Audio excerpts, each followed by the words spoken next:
Well then, it's been a while, 5 seasons to be exact, but complaints are for the weak, excuses are for the weaker. You know the drill, this isn't a chart discussion, this is Ninouh looking at things that interest Ninouh and only Ninouh. So, without further ado, let's begin.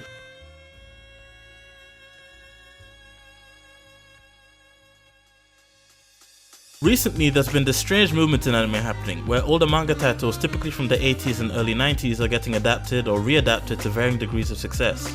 I think this trend kicked off with the JoJo revival anime in 2012 and got carried on with Parasite and Kyokai no Rine in the past 2 years. Well, Ushio and Tora is a manga adaptation by fairly new blood studio Mappa, who brought us some of the highlight anime in recent memory. And this anime marks the directorial return of Satoshi Nishimura, director of the Trigun anime.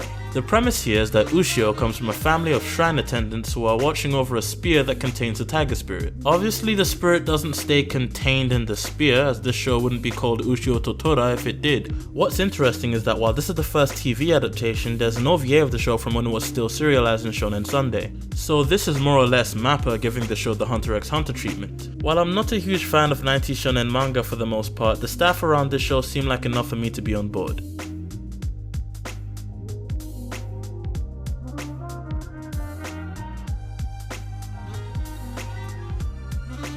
Back before I actually knew which anime studios made which shows, I played a game on my PSP called God's Eater.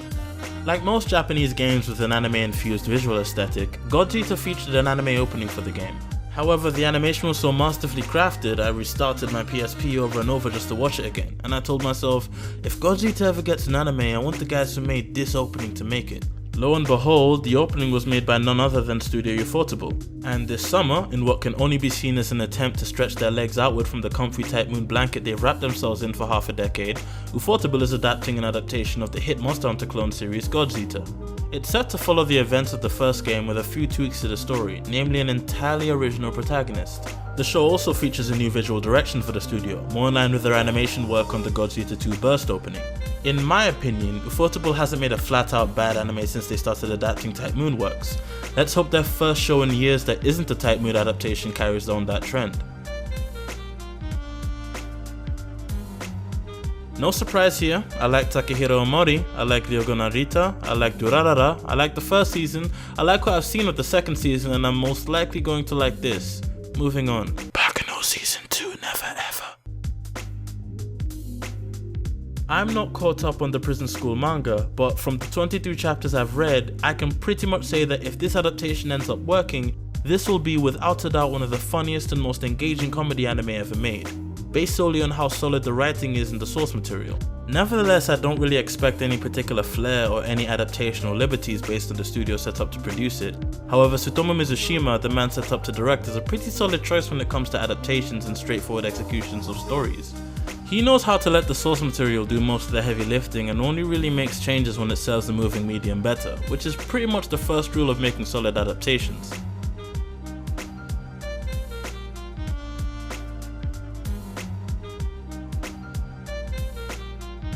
I was born in 1994. Dragon Ball Z didn't reach Albion Shores until 1998 when I was 4 years old. And from the first promo, I formed a contract with Akira Toriyama that has taken me through 291 episodes, 12 movies, 20 video game adaptations, 1 revival series with minor touch-ups and visuals, and 2 revival movies with 1 set to release later this summer. And now we have Dragon Ball Cho, or Dragon Ball Super, the first actual sequel to the Dragon Ball franchise since GT.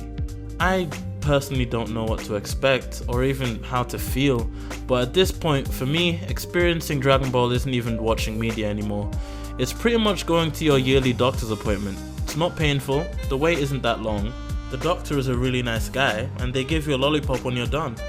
A lollipop in this sense will probably be some kind of rainbow Super Saiyan form that lets Goku turn into a dragon and shoot Kamehamehas with his mouth, and then make a spirit bomb and then absorb it and get eaten.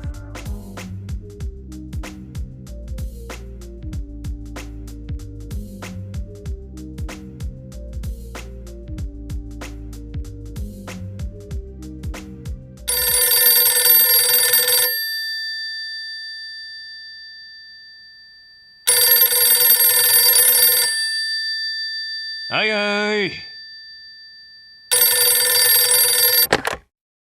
はい、お電話ありがとうございます。便利屋です。 You know, I usually leave the last show in this segment as the show that everyone else is universally waiting on. For the fall one I did a few years back, it was Kill la Kill, and the winter one after that was Space Dandy. But this time I'm foregoing that trend to talk about an adaptation that I'm really excited for. Probably more so than anything for the rest of this year, before fall of course. Gangsta is a manga adaptation which basically plays out like X-Men meets The Godfather, and it's pretty much one of the best backwards black and white comic books I've read in recent memory. The anime is being handled by Studio Manglo, the studio who's responsible for animating Ninough's favourite anime of all time, and has music by Ushio, the guy who's responsible for the music in Ninough's favourite anime of all time. Something I'm also very impressed with is the decision not to make any changes to Kosuke's character designs, which themselves are pretty unique, and if anything it's going to lend the show a sense of identity of its own in comparison to the other shows next season.